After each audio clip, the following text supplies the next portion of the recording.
And so I was doing everything right. I was checking all the boxes. Mhm. I was doing the things that people don't like to do, and I like it. I Mhm. like eating healthy. I like exercising. When you and I met, that was like our main connection, right? It's hard to find somebody who stays in that same lane as you. I remember in the doctor's office, we were checking out after we got the worst news ever. And I just looked at Blue and I said, I'm so sorry. And it was awful.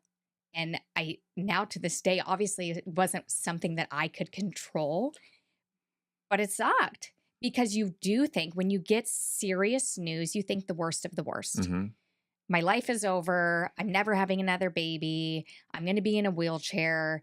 This is awful. My husband's not going to want to live this life. So I'm probably going to lose my marriage. Like your thoughts start tumbling and crashing down on you. Mhm. And that's where I was at. I felt majorly guilty. And Blue's response was, no way. I signed up for this. And I said through sickness and health.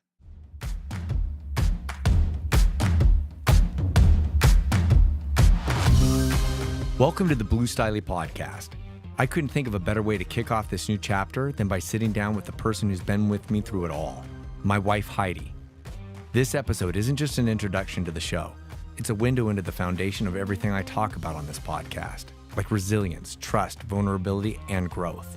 Heidi and I share a story of how we met at 36,000 feet in the air, how we have navigated everything from parenting, marriage, and career pivots to her MS diagnosis.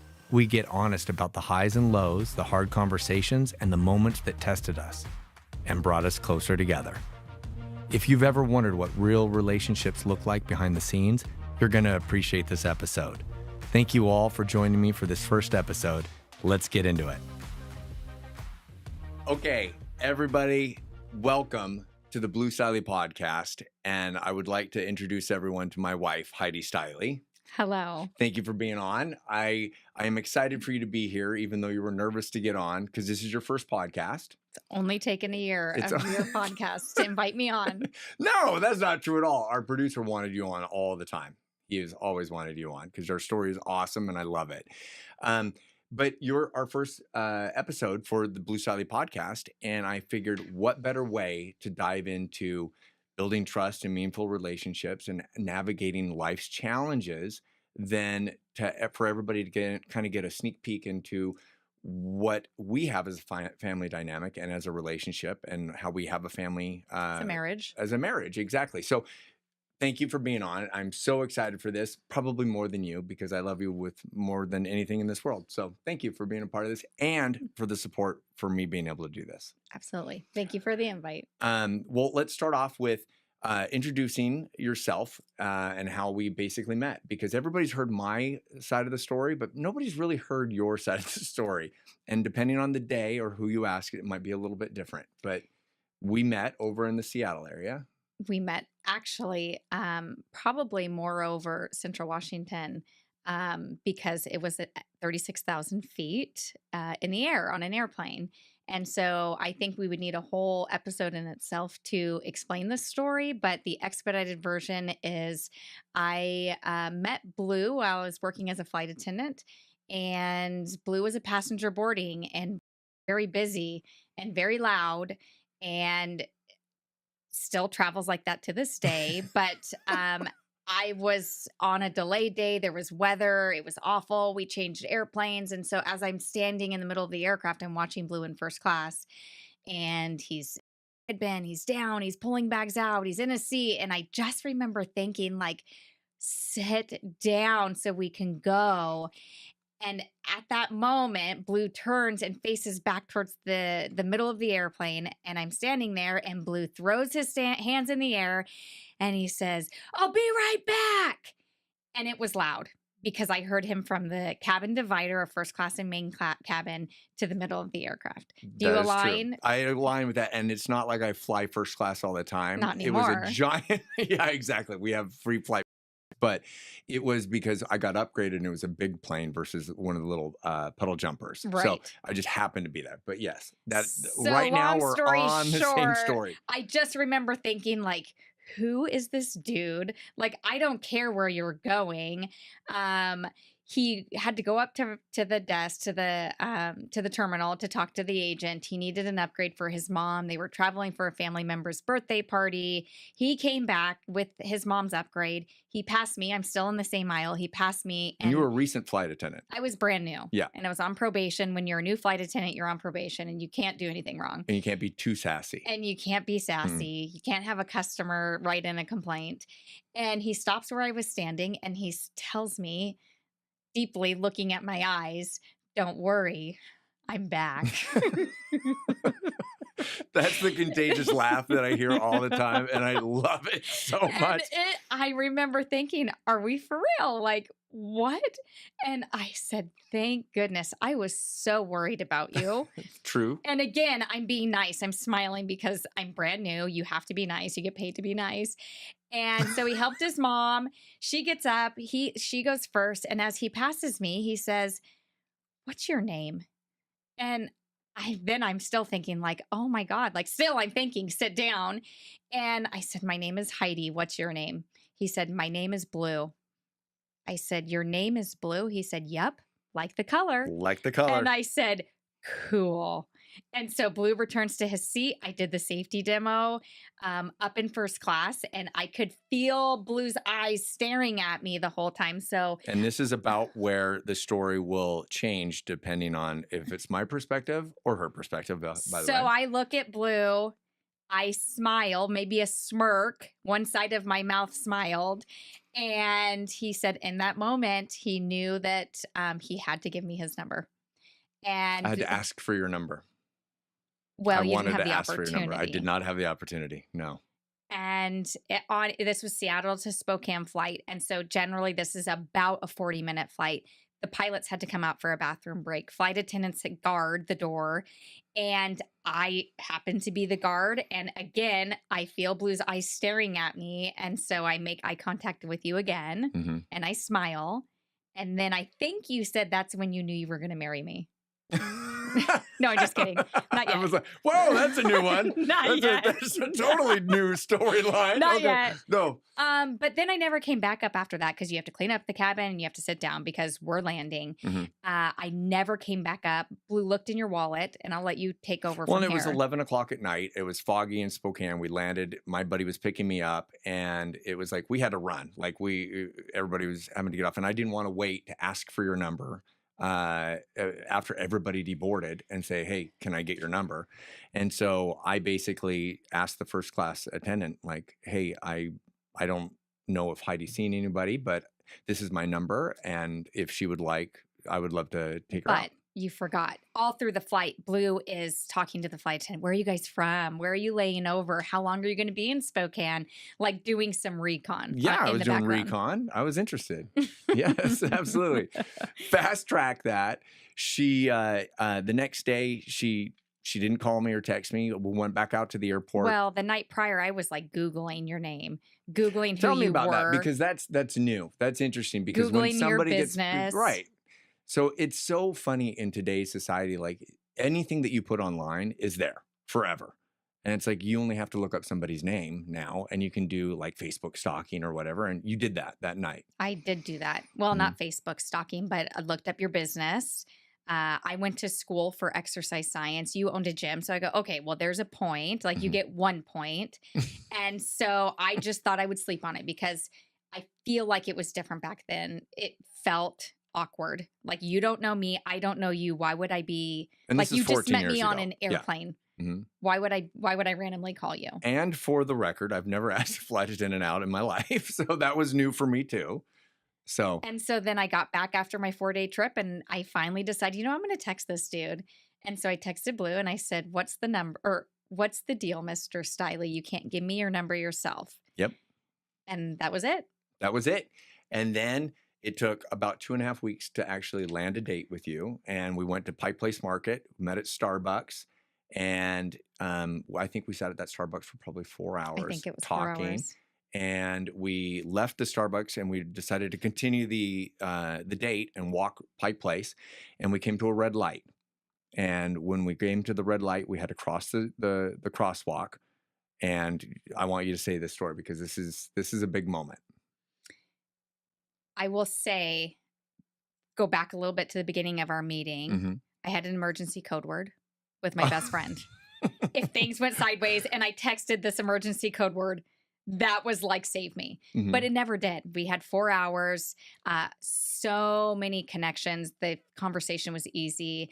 And so fast forward now to where Blue was talking about, we're getting ready to cross the road. We're in a big group. If you've been in downtown Seattle crossing the road, you know it, just everyone's waiting to cross. Turns green, the walkie man goes up, and Blue looked over at me, down at me, put his hand out and said, let's go. And it's something inside of me. I just knew in that moment, like, this is it. I wasn't interested in finding something serious, and I don't think Blue was either. Correct me if I'm wrong, but Nope. I think we were both in a spot in our life where we weren't looking for another person to date or get serious with, but it just happened as it should have been.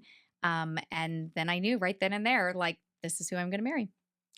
And that is true all the way up there. And for the record, I am the first person to say I love you.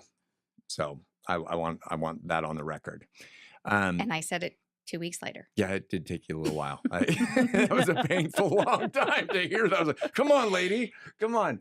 And that's how we met. And then let's fast track this. And basically, as soon as we met, we both kind of knew we were in a good place.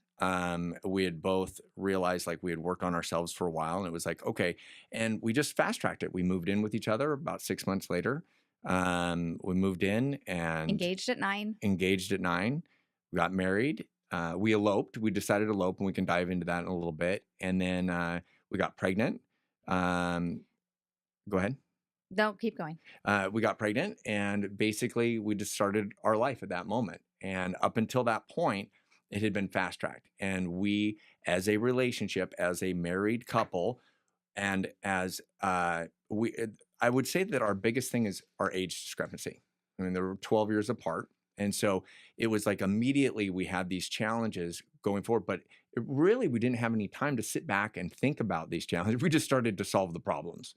Well, and I think what you forgot is we did try and start planning a wedding. Mm-hmm. We got engaged. We started looking at destination weddings. We both love to travel, and we started seeing the price tag on destination weddings. We also were interested in buying a house at the same time. Mm-hmm. And so we came to the agreement that eloping was our thing. Mm-hmm. And so we secretly eloped. But it was hard, right? We had to secretly do it. We had to make the choice. Do we want to put money towards a new home? Yep. We wanted babies right away. And so I think that all plays into navigating hard things. Mm-hmm. And a lot of it driven by the fast track decisions we made. Oh, and I think as we were making those decisions, I think one of the most beneficial parts is that we communicated our goals to each other. And we kept talking through it. And even though it seemed like it was very, very fast, it was all in alignment. Like we were really easy to set these goals together. And I think that supporting each other really helped fast track it. Because looking back, we made a lot of big decisions and we overcame a lot of challenges, but we did it kind of with ease. I think ease for you and me. Mm-hmm. I would say a lot of people in our life questioned our decisions. True. And the speed of our decisions. Well, and every time somebody would talk to us, they were like, what do you have now that you have to tell us, right? Like, what is the newest stuff? Because we told our parents that we eloped. We told our parents that we were pregnant. We told our parents that we bought a home. Like, there were lots of things that we were going through that our friends were like, oh my gosh, every time we talk to you, there's some big major change. Because most of life's challenges happen in like these huge different increments, but it's like we did them all at one time. Yeah. We shotgun blast everything, basically. Totally. But I think through it all, whether everyone else was on board, we were on the same train. Yes. And I think that was really important to be, we're on the same train and we're going the same direction and the direction we both wanted to go. Yeah. And I think we made it fun. We made every single thing fun and every challenge was like an experience that we wanted to go through, and we made the best of every experience. So let's push the brakes for a second. And let's talk about the decision to get married.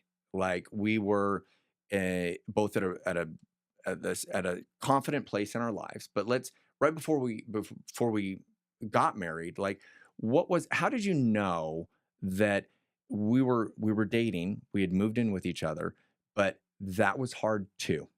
right? And so that was, I think, one of our major challenges of like moving in with each other. And it's like young people, or like a lot of times you hear people say, you should live with each other before you get married. You Yes. should get married before you move in with each other. And it was like, we obviously moved in with each other very quickly. We got a dog, right? We got a Great Dane puppy. And it was like, we did all that really, really fast. So one of the major challenges was moving in and you changing your life and me changing my life and making our own lives together. So can you talk to me about what that biggest challenge was of when we first moved in with each other? So I would say both you and I were at pretty selfish points in our life. I Mhm. feel where we should have been, right? Mhm. Very um, interested in doing our own thing. Mhm. And I think aligning two lives who are on their own paths bring struggles or challenges.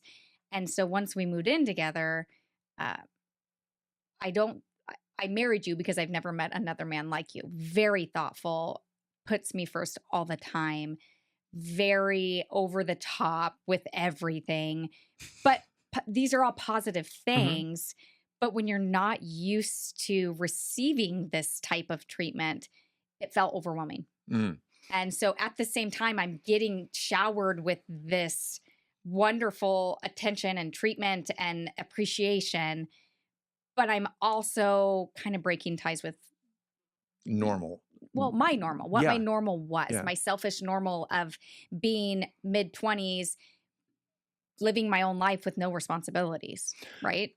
Well, and I love that you say that because in my shoes, it was also out of normalcy because it wasn't the normal person I was dating. Because I think most of our listeners would agree, like when you date someone, as you date and you're in a relationship for longer and longer, these red flags start to pop up.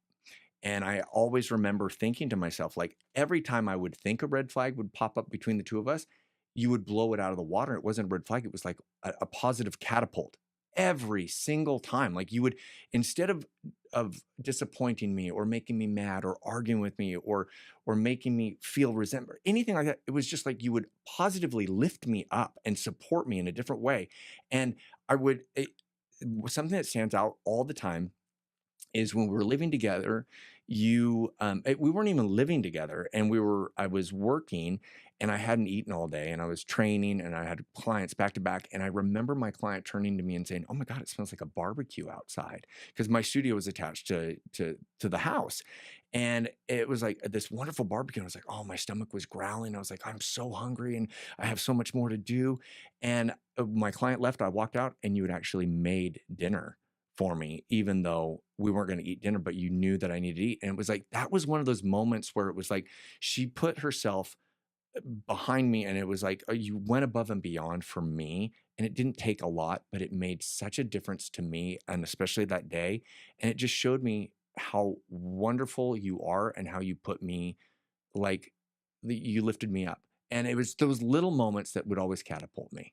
And so flipping that on that side, it wasn't a red flag. It was always a positive. Well, and I think what we forgot to mention is during that 6-month mark when we're trying to figure out how to put two lives together, Mhm. of living with somebody and putting your lives together and figuring out where each other fit in one another's lives, I almost moved out. Mhm.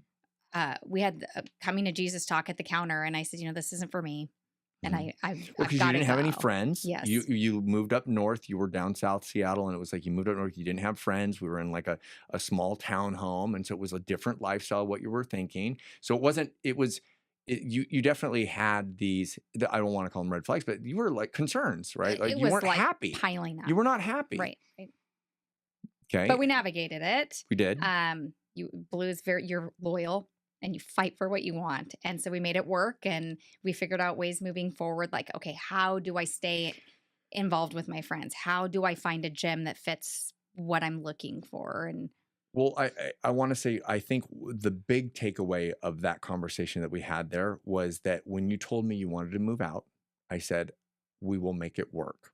I don't know how, because it will be difficult to have a long distance relationship, but if it's meant to be, we will make it work. And I think, and I want to say this, I don't want to put words in your mouth, but I've heard you say that by me telling you that and not trying to control it, not trying to force something, it was like, wow, he is letting me, he's hearing me, and he's not trying to fix the problem, but he's open to it. Totally. And I think that was a major factor of like, I wasn't in control. It was like, I wanted to help you.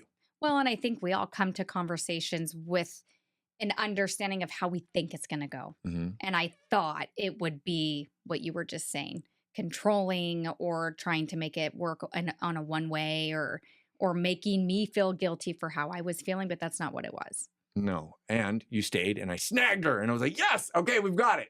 And so she stayed and we didn't, you did not move out. You continued on and we fast tracked it and we decided to elope.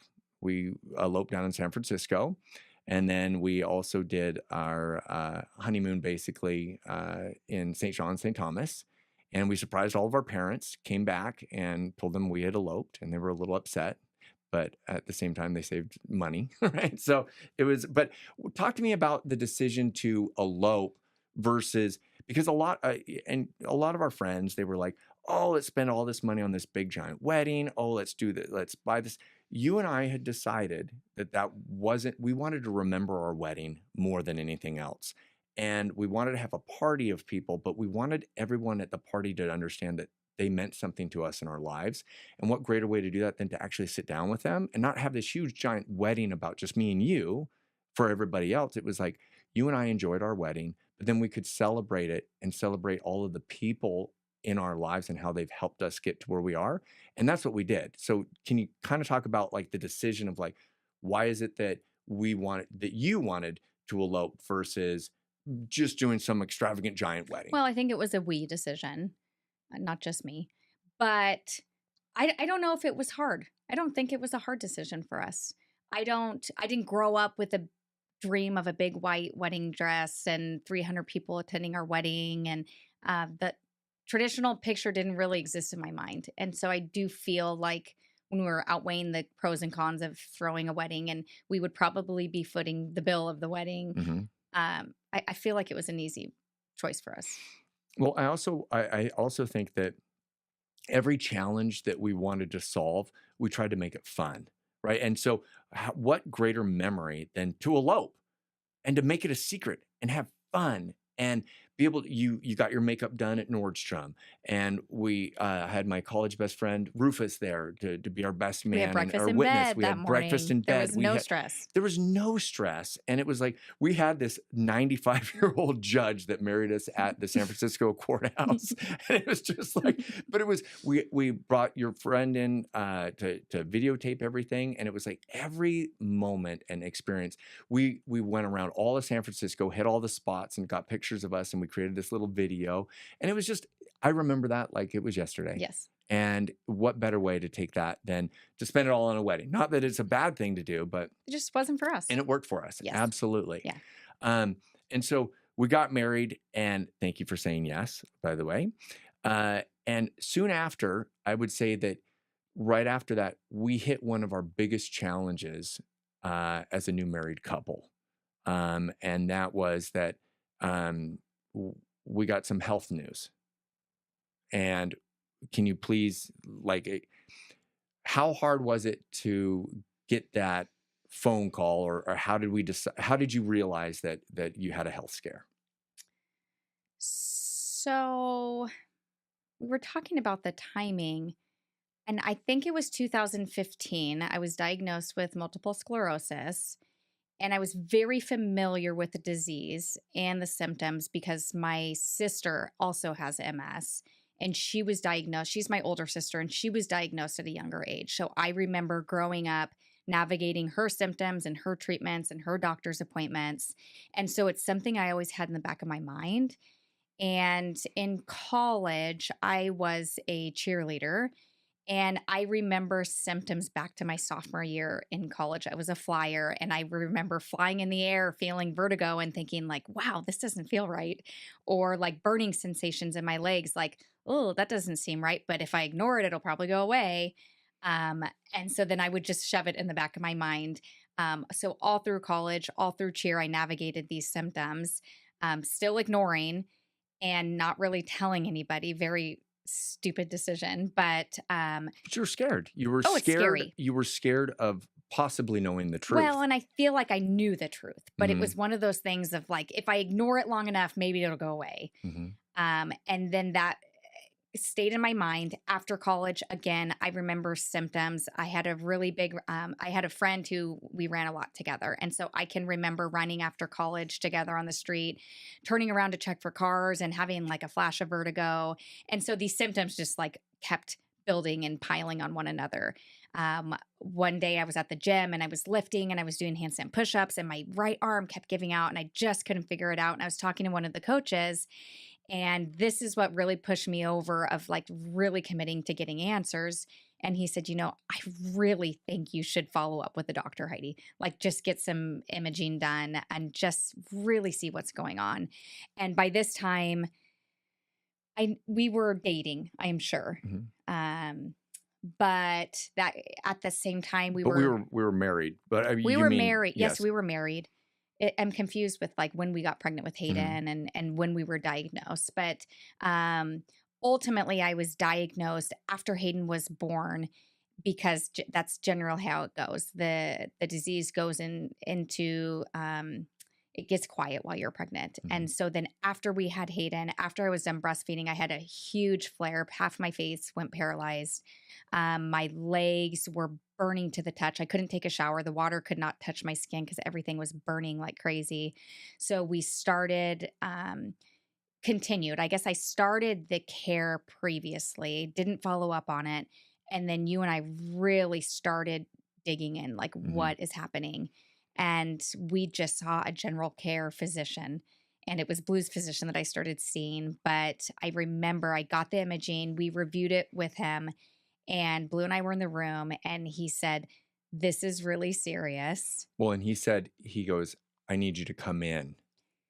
And I didn't take that voicemail. Like, so I was like, yeah, well, I guess we just got to go in. But you were like, you corrected me and you said, we are not being called in just for him to tell us No, I something knew. happy. I knew. Right. And so he wasn't a neurologist, he's a general physician, but he said, "This is not great."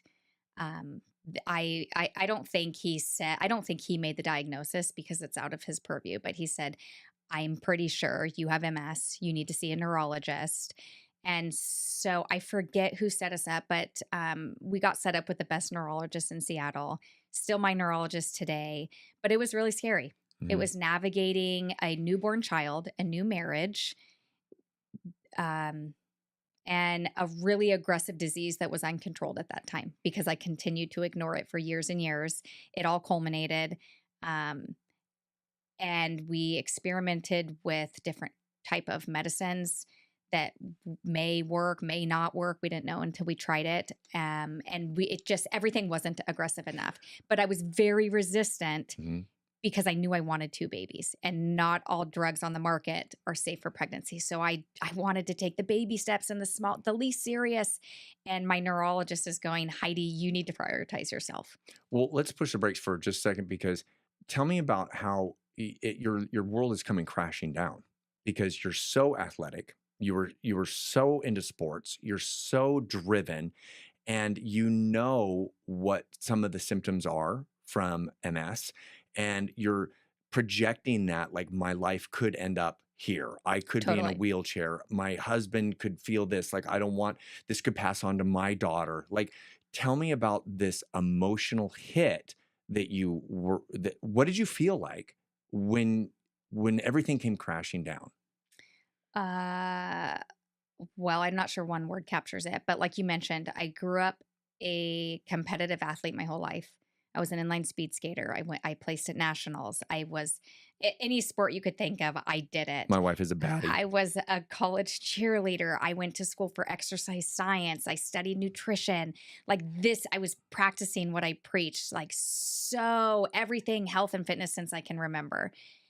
And so I was doing everything right, right? I was checking all the boxes. Mhm. I was doing the things that people don't like to do, and I like it. I like Mhm. eating healthy. I like exercising. When you and I met, that was like our main connection, right? It's hard to find somebody who stays in that same lane as you. And then worked out my whole pregnancy, but on and on and on. And then you get this news. And I would say if I had to capture the feeling in one word, it was probably guilt.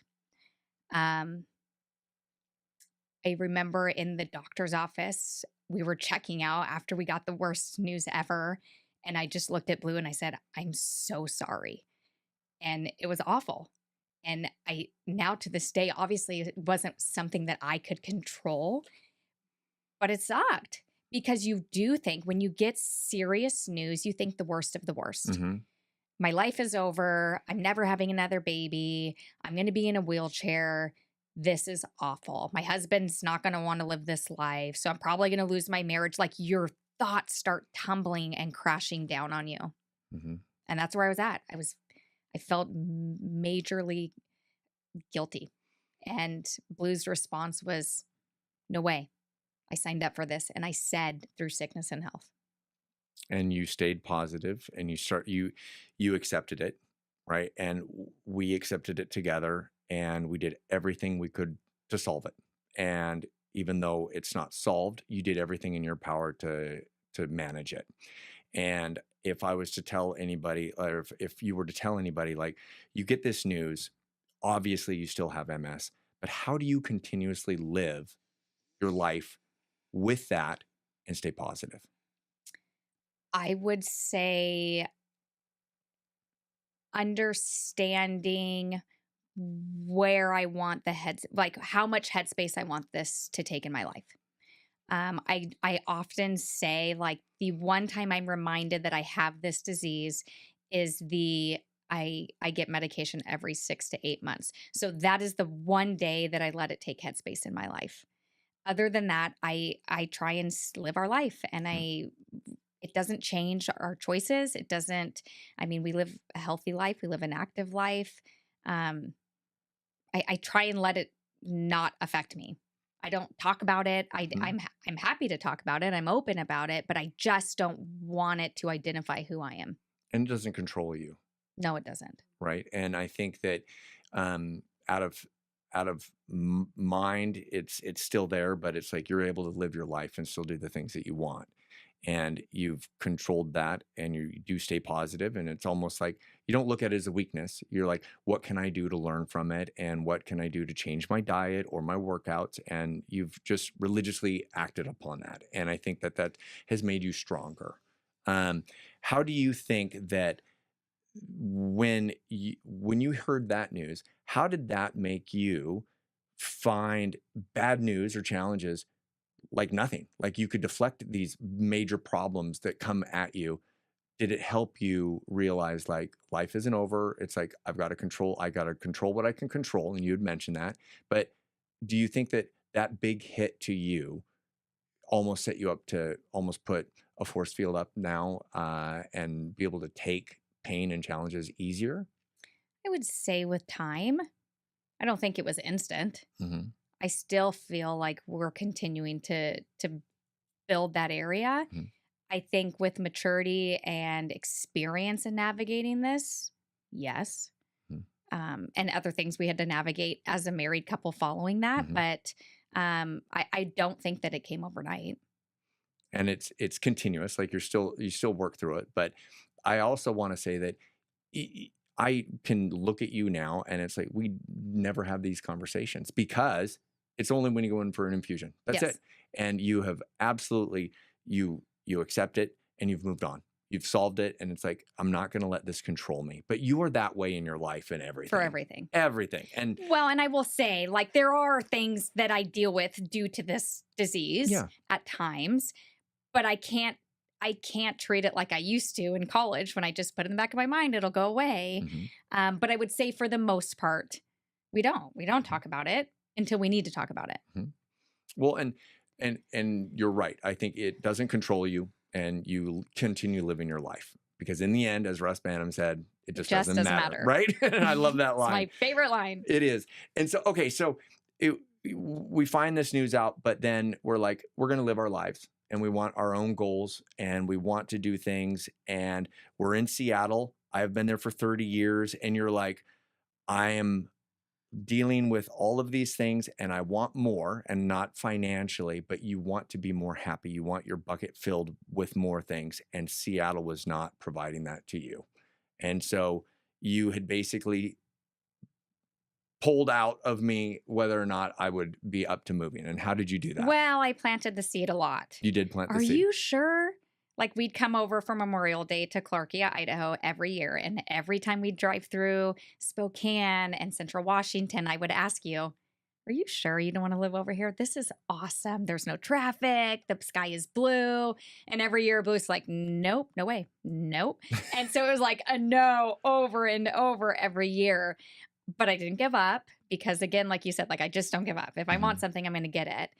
And I don't know. And I always say it wasn't diagnosed or anything. Like maybe there was a little bit of postpartum depression that played into this total reaction I had, or it was just like it had reached the pinnacle of like, I am done asking. Like I have given you the door to walk through and you haven't walked through it. So I'm going to force you. But I left it up to you. I left it gently, but I came to you one day and I said, I'm not raising our child here. I am not raising our child in Seattle. And we're going. Hayden and I are leaving. And Blue kind of was like, wait, where are you going? And I said, I don't know where we're going.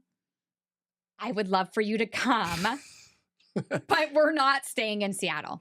And it's not like an ultimatum. No, it wasn't. But it was like, I had to tell you, like, from your heart. I am serious right now. Like, this isn't even a suggestion anymore. Like, this is what I need.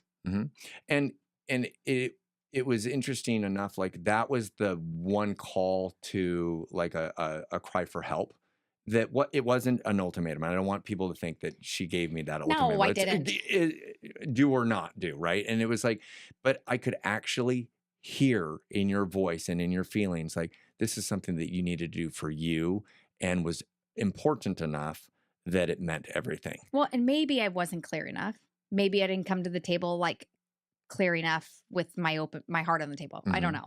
I mean, there have been a few times in our marriage where I've communicated something and you have said, I hear you. I really hear you now. And I think that I would want everybody to hear that everybody has a different communication style. And over the years, you and I have learned to communicate better. And that has been a challenge. And so it's like, we've just learned how to read each other. And when you have a cry for help, I know the difference between you complaining about something and when it's really true. And I would say that something that I learned many years ago is that when someone tells you something, especially someone that you care about and you love with all of your heart, if it means that much to them, and if it means me changing and giving a little bit more, in the end, it's worth it. Because my relationship with my wife and for our daughter Hayden at that time was more important than whether or not we just stayed comfortable in Seattle. Yes. And life was comfortable for me. We had a thriving business, the gym, we knew everyone. And it was like, our family was there, our friends were there. Yeah. And change is difficult. But at the same time, when I heard you crying for help, not literally, but when I hear that pain, it's time to make a change. And that is when you sparked something in me and I was like, all right, let's start to do a little research on it. And I wasn't against it 100%. Totally. And so fast track that, we decided we were going to look in Spokane. It was in 2019. And every time we were trying to find a home, it was at the height of the market. Totally. But we are also juggling during this time infertility. Yes. So then we figured out challenge after that I love our Hayden, like listeners. Hayden was super easy to conceive. Conceiving a second child proved to be not so easy. We identified we had to utilize infertility treatment. And that's real fun as a guy, by the way. That was probably 3 years of navigating infertility. While still, okay, Heidi wants to move and we have to try and get pregnant. So like, again, piling on the stressors. And you said 2019, but 2019 is when we called it. Like, you know what? We've tried for so many years and poured thousands of dollars into this. Like, this is just not supposed to happen. And we wanted the dream of having 2 kids, a boy and a girl. I always wanted. And it was like, we'd tried so hard. And we honestly were at the point where we're like, maybe this is not going to happen. Totally. And we were good with it. Like we closed the door. We were good. It stung. It stung. Stung as a female who wanted this. But it was what we needed to do. Like Mhm. and I'm sure a lot of people can relate. Like we just can't keep pouring money into something with nothing to show for And it it. doesn't always happen like storybook tales. It would have been nice in your eyes, you wanted to have our daughter and then right away have a son. I wanted two And it years was like, apart. boom, that is not life. Mm, And that's not in our control. And even though we tried to control it and try to manipulate it and, oh, we can do this, it just wasn't happening. right. So we closed it. Mhm. And that brings us to 2019. We were good. It was like, okay, we're not going to control this anymore. We're thankful. We have Hayden. She was healthy and thriving. She was probably almost 5. So we were good. We were Mhm. all good. We closed that door. That brought us to finally finding property in Spokane in Liberty Lake that we Mhm. bought in Mhm. 2019. Literally right after we bought the property, we conceived naturally Mhm. as like oh, surprise. But then right after finding out that we were pregnant, we just bought property. Then we found out about COVID. Yes. And It so it was just was like a like a triple triple, whammy. yes. Yes. And we remember, like I remember, I don't know if you remember, but like, oh my God, like what did we just do? Like Mhm. we just piled it all on. Nobody knew what was going to happen out of COVID. I didn't know if I was going to have an airline to work for anymore. You didn't know if you would be training. Mhm. So then it was scary. It was scary again. Well, and we're in Seattle and we didn't know if we made the right choice. Right? We didn't know if we should buy the property. Can we get out of the deal? Like we had 30 days to close on the property to decide whether or not we were going to build. And in that 30 days, in the back of your mind, what were you I was feeling? out. I was out. You had like the 30-day contingency where you could just leave whatever was written in our contract. Yeah. You could walk away if for anything. Mhm. And so in my eyes, when Blue was all in on this piece of property, we didn't know how to build a house. That was never the plan. It just happened. And we did not build it. We hired a builder. Correct. Yes. Anyway, and so I just remember thinking like, oh, we have 30 days. This is my get out of jail free card. We dipped our toe in, but I want to pull back. Like I was so scared. And I just remember thinking like, this is our chance, Blue. Please pull us out of this. Like this is our saving grace. Mhm. And when Blue doesn't gamble, only when he's for sure. And so he just knew like, this is the decision we're moving toward. Like, this is what we're doing. Mhm. And so it kind of flipped. Like I was the one driving this and pushing this. And then I got scared and I wanted to pull back to safety where we were comfortable and everything was okay. But then you were like, no, Heidi, we're doing this. Mhm. This is what we're doing. Well, okay, let's talk about that for just a second because that is a yin yang and it's us powering off of each other of like a strength and a weakness and supporting each other, right? And if I was to ask you, like, within our relationship, how did we successfully navigate that and other things? Like, what is it that you feel is our secret sauce as a couple that allows us to navigate those things and support each other back and forth? I think trust. I think leaning in when I'm not sure or you're not sure, but I trust you enough to have the best interest for both of us and our family now. I think I had to leverage a lot of trust. A trust in you that like you got us. Mm-hmm. Like just tell me you have us and I have to follow. And I don't know what your answer would be for the secret sauce, but it's just like parenting. Like it's not 50-50 for us. I don't think anything is 50-50 in parenthood today. Mm-hmm. I think sometimes it's 80-20, sometimes it's 95-5. And knowing that we're good in that space, that we're not resentful towards each other is how we have been successful. Not that we're perfect. I don't want to say that we're perfect, but I think that area is where we've really excelled in. I would agree. And I would think that the respect issue of each other and the trust, right? You respect my opinion, I respect yours. It's just like I respected that you wanted to move, right? And there was a reason that you felt the way that you did. And who am I to poo poo on that, right? And it's like with me following my dreams as an entrepreneur, I would never want you to tell me no. And so why would I want to do that to you? If you really wanted to move, okay, let's talk about this. Let's communicate it and let's work it out. Let's figure, is it possible? right? And if it isn't possible, how could we change it a little bit differently? Like, if you and I both wanted to travel the world, traveling the world in a 5-star hotel is way different than me getting a Winnebago and traveling the world and a thing, right? It's both traveling, but it's like, how are we communicating that with each other? And so I think respecting your opinion and knowing that you have the best interest at mind when it comes to the both of us and with our family. And I think that's something that you've excelled at, because I tell people all the time that you are a better parent than me. You're a better person than me. And I love this line, I would work for you. And I think that that kind of a relationship where I hold you up and I respect you at this certain level is like, you just can't do wrong. And if something is out of place, how do we fix it together? Right. And it's through trust. And I agree with that 100%. And I think I disagree with you a little bit about you're a better parent or vice versa. I think, again, that also goes into that 50% of the time I'm a better parent, and 51% of the time I'm better. Mm-hmm. And at other times, 51% of the time you're better. And I'm going to be on that lower end. And it's picking up the pieces that are being dropped.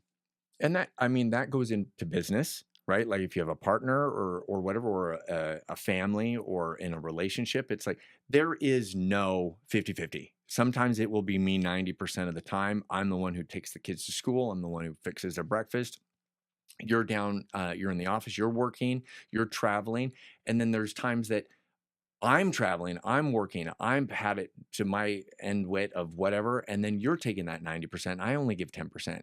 But knowing that in the end, it's the 100% that you and I are trying to achieve, which is to better our family, to better our relationship, and to grow with everything that we do. I think that goal in mind, and knowing that we both pick up the slack. And I never want Heidi to think that she's always got to give that 90%. It's like, man, there are days that you aren't going to be able to give that 90 and that I can give that 90. And it's just knowing that, like, how can I pick it up? Well, and I think a good thing you do often, we didn't note this in our prep for this, but one of the things you do often when we feel overwhelmed or we feel stressed or our kids are not listening, Constantly. That is a constant. Well, true, recently. But you'll say, like, we chose this. Like, we wanted this. We chose this. This is what comes with this territory. And then it's like, okay, it's a reality check. Yes, this was our dream. We're living our freaking dream. And sometimes it's hard and sometimes it's easy. But you really bring us back to reality. We chose this. This is what we wanted. It's not always easy. Dreams aren't always easy. So it's a good reminder, I think, for anyone, just level setting your expectations is we chose this path. We built this path. We didn't just choose it. We built it, and we built this dream that we both are super thankful for. And we are thankful. And it's like, even when we hit challenges, it's like, how do we solve it together? Because we are a team. And that's a hard thing to explain to our kids, because sometimes, I love this. You talk about a 90-10 or a 50-50. It's like we get pushback all the time. Like, can you pick up your brother's bag? And our daughter will push back and say, well, it's not my bag. Right. And I it's didn't like, leave it there. I didn't leave it there. And how do you have that conversation with the child? Like, yeah, but it's for the better of us. It's for the home. It's for the community. It's like, by picking it up really does help. And I think that we try to instill that into both of our kids all the time.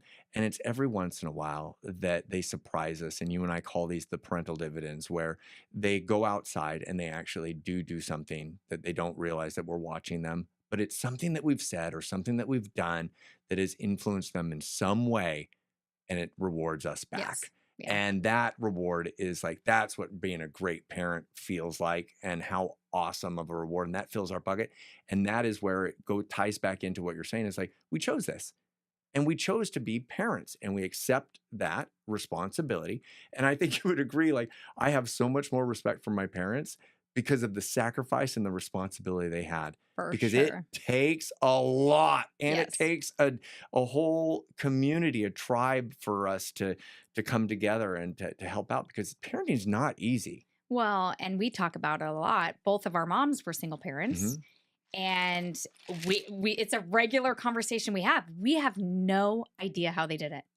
Because like you said, it's not only a 2-parent thing, it's a community thing. Like, Mm-hmm.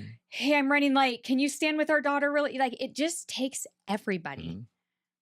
And I think like being able to communicate that with not taking advantage of our friends or Yes. our grandparents, Yeah. and it's like know that they feel respected and that they feel appreciated is does wonders. Yeah.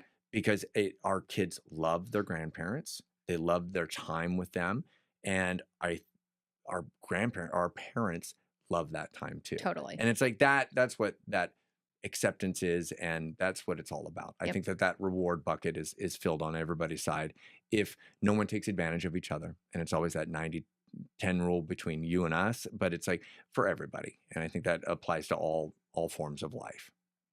So that's what I would think. What is one of the biggest decisions that you feel we've made that has changed our life? Like, what is one major decision that maybe you were really afraid to do and it has changed our life for the better? I would say uprooting our whole entire life and moving. Mm-hmm. I think that's the biggest decision we've made as a family unit. So both kids were existing at that point. And we got out of that 30-day period of like no going back. We've successfully built a house through COVID. And we decided we're doing this. Mm-hmm. Like we're doing this for our children. We wanted something slower, safer, smaller, more community feel. And it was scary. It was scary. I cried the whole drive here. Once we like Back from the Seattle. final Mm-hmm. drive Mm-hmm. on our move over, we had all of our cars packed to the rim. All of our U-Haul, the bigger stuff was gone, but I cried the whole way because you're questioning everything in that 4.5-hour drive of, did we make the right decision or did we just screw up our kids' childhood and they're going to resent us and we're never going to find new friends Right. and they're going to have, you know what I mean? Again, all your thoughts start tumbling on top of you when you're doing something that's not comfortable. But I would say, I say this often, that was one decision that's played out tremendously well, where it feels good to say, dang, we made the right decision. And I think it took a lot of conversations. It took, and you and I don't really, we never fight. We don't argue. And I think one thing that I love when people that we know start to get married, they're like, what's your best advice? Like, what would you do? Or what would you say? And I think you would agree that one of the greatest pieces of advice that we could give anybody is that never to say anything that you can't take back or do something that you can't take back. Because that does build on that trust and that meaningful relationship with each other, that respect. And it's like having that conversation all the time has done wonders for us because we never go to bed mad. We always communicate. We find a safe place to talk about. And that was a big thing at the beginning. Like we would battle at night or something like that. Like, oh, we got to move. And it was like, well, it's 11 o'clock at night. Like, can we wait until tomorrow? And if we're going to have a financial discussion, let's not have it at 10 o'clock at night when we're all like, we're ready to go to bed so that you don't go to sleep at night. And it's like, because I can go to bed really easily, even if, right? And so finding a safe place to be able to have that conversation. Well, and I would say now too, we make it a point to try and not have a discussion around our kids. Absolutely. Absolutely. Like and that's a heated hard, right? Well, that is yeah, hard. because wherever you go, they are. Yep. So if you go somewhere to a different room, they need to know where mom and dad are. So it is hard. Mm-hmm. Well, and having conversations, you and I both have, and you started this, how important it is for us to have dinner together as a family or breakfast together. And honestly, we basically have dinner together as a family almost every single night. Yes. And we sit around that and we have conversations. And I think communication is so important because you and I have both learned from that, the power of communicating well and being able to understand each other's love languages and what works for both of us. And we try to instill that in our kids. Well, and I will say, when it does happen in an environment like that, over dinner or as a group in the living room, it's not always cotton candies and roses. I mean, sometimes we have to have tough conversations with our kids or have tough conversations about something that somebody said at school, blah, blah, blah. But also, you and I are really good at apologizing too Mm-hmm. to the kids. Mm-hmm. So if we, I don't know, said something, if we raised our voice or whatever that looks like, we do make it a point to say, you know what, we messed up Mm-hmm. and we're really sorry. But just showing our kids that, like, hopefully we're instilling these healthy communication styles or skills with them. Like, we're human. Mm-hmm. Like, we're parents, but we're also human and we're still learning too. I just told Hayden that the other day. I was like, I've never been a dad before. And so the way that we discuss things or we have conversations and like how we deal with those life experiences with school, because our kids come home and they tell us these stories and like, oh, I don't know how to do that. Like, I mean, I remember learning to change a tire. Like I didn't know how to change a tire until I was forced to change a tire. And so we're parents. We're navigating this newness This is as our well. first time parenting. It This is. is your first childhood. This is our first time parenting. And that's where the community also comes in though, because we have friends that we can lean on and we can ask for opinions, because there's no right or wrong way to be a parent. It's what works best for us. And I think that dynamic, we've worked really well. But we're challenged all the time and we're hit with news all the time. We're like, I didn't think that I would have this conversation today, but we are. I think we learned when they were younger, if you get a question you don't know, it's, you know what? That's a very interesting question. Let me think about that. Yep. And that buys you at least 5 seconds to figure out something that will tide them over as an answer until you figure out the real answer. Well, and to be honest with them. Totally. And because sometimes they're right. And it is the most interesting thing when our kids will, instead of whining and throwing a tantrum, they're able to use their words just like you and I do. And we try to use our words when we have a conversation or we try to set a goal or something, that when they're able to diplomatically explain their situation without a tantrum or whine, it brings our respect level up to the same level, same table. And we're like, oh my gosh, our kid's about to have a real conversation. And then what's really hard is when they're right and they prove us wrong. And we're like, and one of the You greatest just did ones. it last night and you're like, Yeah. you know what? You're right. Hayden, you are right. Yep. And I am absolutely wrong. And I'm very sorry. This was the ping pong. Yes. Oh, quick story. She had wanted the kids. I don't know if anybody else experiences this, but at night, kids don't want to go to bed. They want to stay up as long as they can. And they want want to watch dessert. a movie. They want dessert, whatever. And our daughter asked me to play ping pong, and she was like, "Dad, will you play ping pong with me?" I'm like, "Yes, we can do that." And then a few minutes later, they got into a battle and they were fighting, but they wanted ice cream. And they Can we said, have ice "Dad, cream?" can we have ice cream?" And I'm like, "Okay, do you want ice cream or do you want to play ping pong? Because we can't do both." And Hayden said, "I would rather play ping pong with you, Dad." And I was like, that is a correct answer. And as a result, you're going to get both. And so but then we lost track of time. They had their ice cream. They got in a battle and we started to get ready for bed and they were stalling and Hayden wanted to play. Dad. Yeah, I was We're the going hard to dad. bed. We're going to bed. And Hayden was like, "No, Dad, you said ping pong." I'm like, "Oh," and then you jumped in. You were like, "No, it's time. We can't do everything." And then Hayden diplomatically turned and said, "Dad, you told me that I chose ice cream. I didn't choose ice cream over wanting to play ping." And go, "Oh my gosh!" And She you jumped up totally off the called couch me on it. and you were at the ping pong table. And she was right. And it was the most interesting thing because I turned to Heidi and I said, I have to do this. She's right. I'm going to go down. We went down and played 2 rounds, by the way, not 1, because I beat her so quickly. And she turned to me and she goes, "Dad, that was the most fun I've ever had ping pong." And it meant so much more because I didn't want to lie to our child. I didn't want to put her feelings off. I didn't want to disrespect her. And I think that's something that we do as a family and we do as a couple. And I would say that is one of our biggest strengths as a couple and why we have gotten to where we are is because our ability to communicate, our ability to trust each other and respect each other. Well, and I think you need to call out, like, being honest with our kids. You know what? I was wrong. And I am sorry. I think that's very important to our family dynamic. I agree with that 100%. Because we're not authoritarian parenting. That I don't know what our style is called, but it's very respectful. And we're not too proud to say, I was wrong. Yeah. Well, and I think that goes in life too. It's like if you're wrong at work, if you accept responsibility, it's like your boss or your leader understands that, right? And if I am wrong with my client or if I show up on the wrong date, it's up to me to take responsibility and solve the problem. Yeah. And I think that just transfers a long way. So that's great. I want to hit on something before we finish, and that is like, we've created our own life here in Spokane. And how hard has it been to create our own life as, I don't want to say an outsider, but moving to Spokane and starting our life here wasn't easy because we'd come from Seattle. Can you kind of tell us what challenges you feel we faced and how did we create our own life here in Spokane? It was hard. During building, when we were building our home, and we'd fly over during certain points of the building process, or we'd be on a conversation, or we'd be talking to a vendor on the phone, and they would say, "Oh, you're from Seattle. Okay.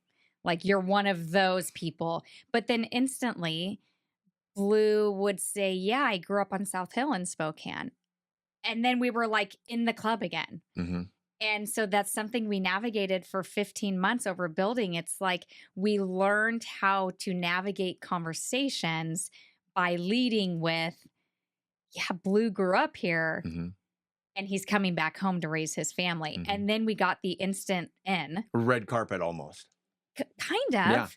Yeah, because if we didn't, we were grouped into all the people flooding over from Seattle. Mm-hmm. And then California. Or I mean, California. A lot of people don't like the Californians here. And those people have like a reputation. Mm-hmm.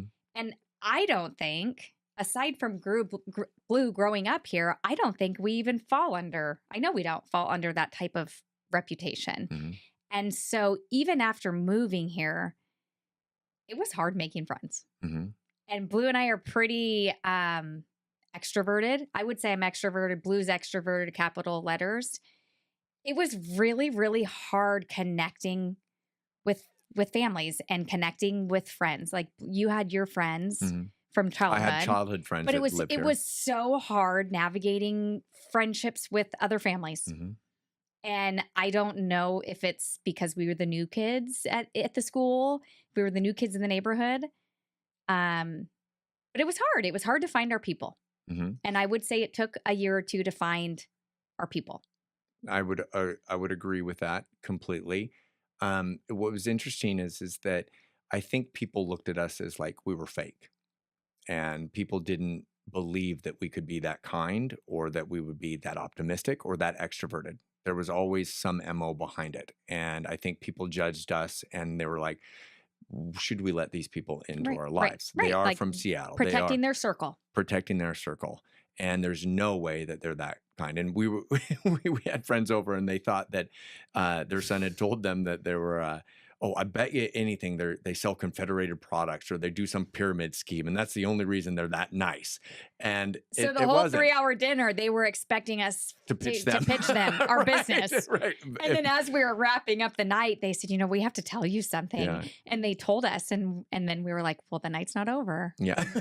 We played with it. But no, it's just funny because you can be nice. You can be optimistic and kind to other people. And there doesn't have to be something in the background or like some MO behind it. There's no reason to it other than really being that optimistic, that happy and that kind to people. And it's like, it did take some time, but now we have this group of friends that we love and adore and we look forward to seeing all the time, and our kids get along. And one of our family members, one of our kids' friends pulled me aside a few months ago, and he was like, Blue, it's really cool that our kids get along. And it is really cool that my wife gets along with your wife, but it's even cooler that you and I get along. And it was like, that's rare. It's right? hard. All parents listening, it's hard. Yeah, it's hard to check all the boxes. Yeah, because my wife might get along with that wife, but I don't really have anything in common with the husband. And so it's like, if we are going to hang out, it has to be like at a certain time or a certain thing and whatever we're doing. And it's like, I think we've done really, really well because we have some families in our lives now that it's like, we look forward to being with them. And they save a seat at their table. They invite us, and we do feel welcomed and like we belong here. Do you feel that? Because I do, because I was born here and I'm a Spokaneite. But do you feel now that you've been accepted as a fellow Spokaneite? I do, and I've built some pride. I've built some pride in where we've planted our roots. I love that, and I hope that our kids grow up feeling that pride too. Mm-hmm. would you say that if you were to say what the best thing about being in Spokane is, what would that be? What would be your number one reward for being here? And even though we're in Liberty Lake, it's all Spokane. Right, It's Greater right. Northwest. I think it's allowed us to slow down the pace of life. And like everyone can relate to, life flies by. And it's allowed us the chance to just slow down with our family. Mhm. You know, we've intentionally built our environment to allow us to just be and make memories and enjoy one another. Mhm. I want to add on to that because it reminds me of being born in Spokane, moving to Seattle, going to a big city, and then moving to Tokyo City, and then realizing like that was too big. So I had to move back to Seattle. And I rooted myself there for 30 years. And then to come back here, it really did slow things down, but it made me appreciate life much more. And it makes me appreciate being a parent more as well, because I feel like you and I were on this fast track and we did everything you're supposed to do, all of these major changes, all of these major life altering challenges, and these navigating these the fear of all of these fails or failures that we could have come apart, but we navigated them. Yeah. And now nothing is hard. Like, it's like, what else is going to be hard Totally. other than our daughter learning to drive? And so it's like, but life is going to continuously throw things at us. But having the respect for each other, having the communication and the trust has worked very, very well for us. And I think that we don't let I have no resentment to anything that or any decision that I've made with you, especially as a family dynamic or as a married couple. And knowing that I have the utmost trust for you and your decision making and our goals, it's like it really alleviates a lot. It makes me I don't worry about anything because I know in the end your intentions are to make our family better. And it's like it's so relieving to have a partner that I can count on, that supports me, that communicates with me and believes in me and makes me feel like I'm appreciated. And you do that every single day. And even in the 90-10 days where you're only giving me 10%, I know that your heart is there. And I would say that that is the secret sauce to us thriving and me starting a business as an entrepreneur and just always, babe, I want to write a book. Well, okay, do it, right? Oh yeah, I'm going to start this. I want to do podcasting. Okay, you've always taken my side and you've always been there, but you do that with our kids. And I think that's something I would want everybody who doesn't know you well enough, that you are always the one pushing and pushing us to believe in ourselves. And I love that about you. Well, I think you need a teammate. I'm your partner and I'm your wife, but I'm your teammate and I have your back. And I would say that you reciprocate that same thing. You have to know somebody has your back. And that could be a family member, Totally. but it could be Yes. a partner. But I think when you're choosing a partner, it has to be somebody who has your back and sees the tackle coming up from the back and trying to intercept it. I agree with that 100%. I would also say that it's like you talk about the resentment and not having these ill feelings with each other.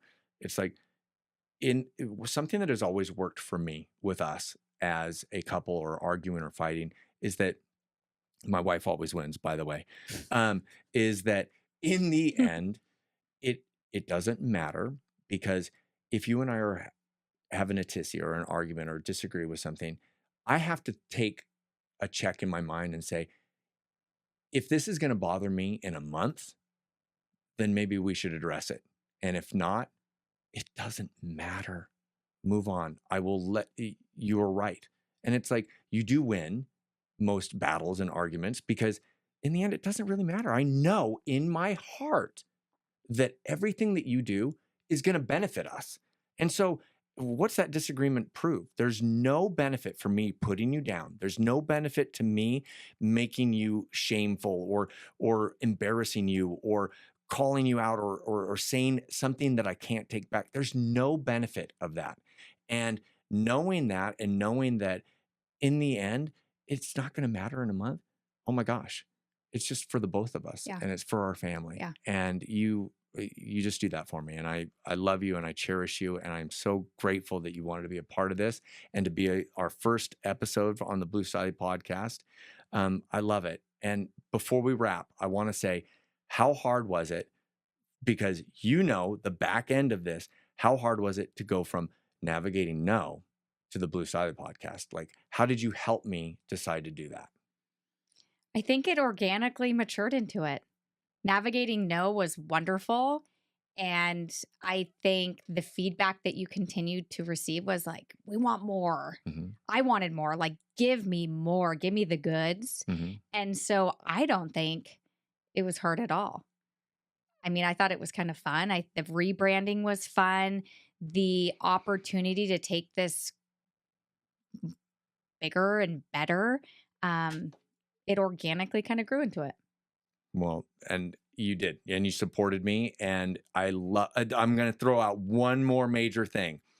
You talk about the power of a business or of like a partnership to be able to brainstorm with someone and know that any feedback that Heidi ever gives me it's not criticism. But it's not so honest. It is brutal.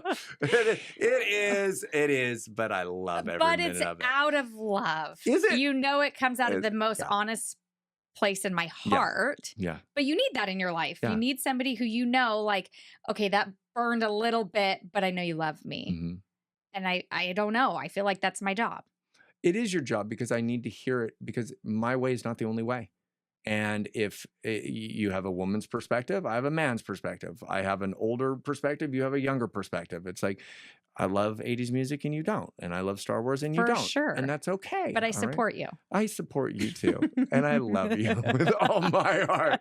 Thank you for being here today, yes, babe. And thank you. It means everything to me for your support and you being, I'm going to call you out on this. You are a better parent than me. And I look up to you, up to the way that you treat our kids and the goals that you have for us. And knowing that you have my back lets me go do these things, because I always know in the end that somebody is doing something for us every single day to make our life better. And you are that foundation that our family has and needs. And I feel blessed that I met you on an airplane and that you actually text me. So thank you. Yes. Thanks for having me. I love you. Love you. If this episode brings you value or you know someone who could benefit from it, the best way to support the show is by sharing and subscribing. It's completely free and helps us reach more people. And if you have any questions, feedback, or guests you'd like me to interview, drop a comment while you're there. I'd love to hear from you. And most importantly, thank you for tuning in. And let's continue sharing optimism and positivity.